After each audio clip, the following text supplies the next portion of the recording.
Hey, this is part two of our interview with Christine Singer Luna. She's running for mayor of Whittier. Okay, we're talking about the homeless, and as you know, we're doing a couple of polls, because we're trying to be as accurate as possible. And it's a new thing that we're doing because no one's ever done polling for a city council election before, Right. and so making some adjustments as I go along. Um, there's a On the matter of homeless, this second poll, we were asking them to rate the candidates as far as they would handle the homeless. We came in at 2.79. Vinatieri is 2.85 on Kano, was 3.58. He's getting high scores across the board on almost everything. I wanted to ask you, because in District 1, 56% of the voters support building a shelter with wraparound services here in Whittier. What's your position on that? So I believe that we should have a navigation center. I've always been in favor of having a navigation center, which I believe would be similar to having wraparound services. Um, Currently, in order to become Boise compliant, we need 157 beds. That is the number, 157 beds. Right now, the city of Whittier is paying for 11 beds, of which are at the shelter Whittier First Day, and 34 beds are run by LAHSA, the LA Homeless Services Authority. And another reason why I like to spell out the acronyms, because not a lot of people know. And I'm speaking I don't mean to say, oh, I'm speaking very simply, but it's interesting. I've been going to these forums, and first of all, not everybody on that dais knows everything. So when people start saying fancy acronyms, SRO, which means single room occupancy, but they don't explain it, it's almost as if they're portraying that, oh, I know more I've than had that you. issue when I was up there. People be using the acronyms. I'd be like, okay, I don't know what this is, so how do I react? How do I respond if I don't know what it is? Yeah. Because, especially when I was running the first time back in '94. Right, exactly. So it's a disconnect between the people, right? How do we, and that's kind of what we were talking about earlier. Like, people are so disconnected. Like, we're all connected through love, like literally. Yes. And so it's interesting that people feel that way. But in regards to what I support, a shelter with wraparound services, I would consider that the navigation center, that kind of a space. Um, On that front, yes. because I said that 56% of District 1 voters support a shelter here in Whittier, but if you go to District 3, according to what the numbers that we have, is that 63% of people in District 3 are opposed to having a shelter anywhere in Whittier. Right. So how would you bring the two together? Well, so then I guess that basically tells you that people in District 1 would probably be a little more comfortable having a shelter in that area. I don't disagree with it. My idea for where we should put the shelter is that we have a current library, right? That building it needs to have a lot of repairs, and we already have like $15 million, I believe. I believe that number is correct? 11. It's over $10 million towards the renovations of the library. I believe that kind of bringing in the library and homelessness, connecting them together. Someone shared this with me, and I thought it was a really great idea. Again, I'm not claiming that every single idea is an original idea. I just hear different things from the people in the community. We have a lot of smart people here, so it's important to listen to what a lot of people have to say, yourself included, and you guys at home. Like, seriously, send me a message on Christine for Whittier on Facebook, or email me hello@christineforwhittier.com. Like, anything you need to know, let me know. And so, that being said, I think it'd be appropriate to bring in private industry, like Google, Amazon, any of these these major conglomerates that are giving away money. I don't know if you're familiar with the Carnegie Library that we used to have in the 50s, before our current library was built. There's one in Uptown. I heard about it. There's been a lot of changes. Yeah, exactly. There have been a lot of changes. But Andrew Carnegie made a lot of money off of steel, right?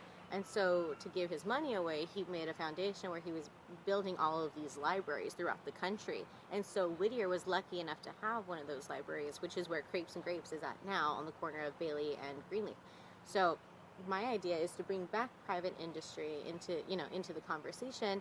And I think that libraries are changing. I know that when I was a senior, for my senior project, I had like a stack this high of books. Now tell me which Gen Zer in 2020 and moving forward is going to be carrying a stack of books.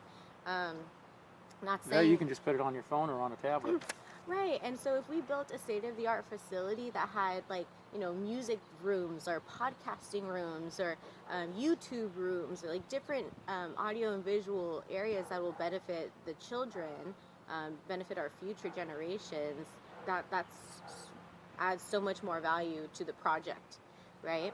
And so that being said, I mean, we still need to keep our books, absolutely. The libraries are becoming different, and I'm in huge support of the library. Obviously, I've been going since I was a kid. I love reading, and I love learning, right? And so it's about looking forward as opposed to, dang, we needed to get this fixed 15 years ago. You know what I mean? And I feel like that's where a lot of the thinking is like things that should have been done 10 years ago. So that's what I would say for the homeless shelter is to make the current library the new shelter with wraparound services available. It's right next to Whittier PD, right next to City Hall. There are tons of services that can be made available there, like through the city. I want to ask you on that shelter, because we just talked about previously we used to have all these services that we had to cut because we lost the funding for it. Mm-hmm. So with this new facility coming in, how would we ensure that something like that, like the loss of funding, doesn't happen again in the future if there's another recession where the funding gets cut off for it? I mean, would there be a rainy day fund included in the plans for the shelter so that it could continue operating? Right. So it definitely 100%. We're in a budget crisis, just all Yes. across the board. Okay. So yeah, we have all of these great ideas that cost money. Time is money. If you want things to be done fast, it's going to cost a little bit more, right? And so we have all these great ideas, and we need funding for all of them, right? I do not support Measure W, which is the sales tax, because it's a 0.75% sales tax and transactional tax increase. I don't support it because I believe it disproportionately, like people can see that side too, right? Yes. Okay. They can see everything. Yeah. So if you look around, look at all this dense housing. These people, and I know that individuals with dense housing are living paycheck to paycheck. It's really hard. Sometimes in these apartments, there are multiple families living there. So what I really believe about Measure W is that it disproportionately affects people that can't afford to leave Whittier. I don't think, and I'm not in support of this Measure W, but in the future, if we look at any sort of sales tax increase, there need to be specifications. It needs to be specific. You know what I mean? It needs to go into a specific account. Like, oh, this is going to be for the police. Okay, then let's make it a line item that it's specifically going to the police, which is a whole other issue with like the payouts. Non-discretion. Make it non-discretionary. Well, no, it needs to be discretionary. Like it needs to non-discretionary would mean that it goes to the general fund. Non-discretionary means it's kind of like Social Security. It's not supposed to be used for anything else but Social Security, so you have to keep spending money on Social Security because it's a mandate. Right. Well, yes, and then that's a whole other issue when people are. It's interesting that you brought up Measure W, because according to our polls in in all 4 districts in Whittier, the second highest are people who are opposed to it. So there's a lot of opposition to it. Mm-hmm. But it turns out that most of Whittier, about 60% of voters, have told our pollsters that they're still undecided. They don't know how to vote on the issue. Right. And they're waiting to hear from candidates and other people why they should vote for it, why should they vote against it, because to them it's like they're having a hard time making up their mind. Right. So one of the greatest things that someone ever told me when I was first voting, like about over 10 years ago, was that if you don't know what it's about, don't vote for it. Just abstain, right? Just completely don't vote for it. But certain people have pros and certain people have cons. I am specifically against Measure W because, one, it will affect people who cannot leave Whittier, right? So, if people only have $5 to spend on something, it's rough. Like, I've been in the struggle too. I remember when one day I had $7 and I had to decide if I wanted to buy shampoo or if I wanted to have dinner. And on top of it, you got prices going up, so your money goes. I mean, I remember back in the day where you can get a bottle of Dr. Pepper, for example, for less than $1. Today, it's $2. Right, or even just a cup of coffee. Like, you could get a cup of coffee for $1.25, and now it's $5. Yes. I made this from home, It's just a simple, yes, we need to think about the rising cost of living. We need to think about how it's affecting people. But if there were some minor adjustments, meaning like, yes, they went into a non-discretionary fund that was meant, it was specifically for that. If the money is going to the parks, why not have it specifically go to the parks, right? Why not have it specifically go to these areas? And then also, when does that tax over? Do we now deal with that tax? That's another thing, is that the League of Women Voters, they brought up the fact that there is no expiration date, there is no sunset clause. So once it's in forever, and it's questionable about whether we'll ever be able to repeal it. Exactly. That's the question. Can we repeal it? Right now we're going through a repeal of Prop 13. I'm not a property owner, so I'm not going to vote on Prop 13. I'm just going to skip it. I've had a lot of discussions about it, and I really just, as a renter, I rent from my parents, right? But as a renter, there aren't even enough renters' rights. Which is so interesting, because if you see, the majority of our community are renters. We don't have original property owners anymore.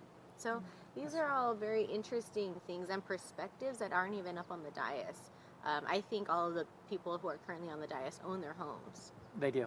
So, when I was talking with a council person, and they're like, well, property owners have rights. I'm like, yeah, but what about tenant rights? There are no.